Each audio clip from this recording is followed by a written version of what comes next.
સતત ઘર્ષણ તેમજ દબાણના કારણે જ્યારે ચામડીનું ઉપરનું પડ જાડું, ગોળ તેમજ ગાંઠદાર બની જાય છે તો તેને કપાસી કહેવામાં આવે છે. આ કપાસી ક્યાં ક્યાં જોવા મળે છે? તો જનરલી કપાસી પગના તળિયામાં તેમજ આંગળીઓ પર આપણને જોવા મળે છે. તો કપાસી થવાના કારણ શું હોઈ શકે?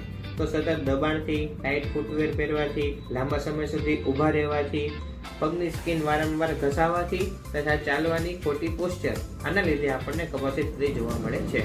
કપાસીના લક્ષણોમાં મેનલી તો જ્યારે આપણે ઊભા રહીએ કે ચાલીએ ત્યારે એ સમયે પગમાં ખીલી વાગતી હોય એવું પીડા થાય છે, તેમજ તે પાર્ટ એકદમ કઠણ થઈ ગયેલો હોય છે અને ચામડી પણ પીળાશ પડતી દેખાય છે. કપાસીની સારવારમાં આપણે શું કરી શકીએ? તો આયુર્વેદમાં દર્શાવ્યા પ્રમાણે અગ્નિકર્મ આપણે કપાસીમાં કરી શકાય. હવે અગ્નિકર્મ કરવાથી શું થશે? તો અગ્નિકર્મના લીધે કપાસીનું મૂળ જે છે એ દૂર થશે.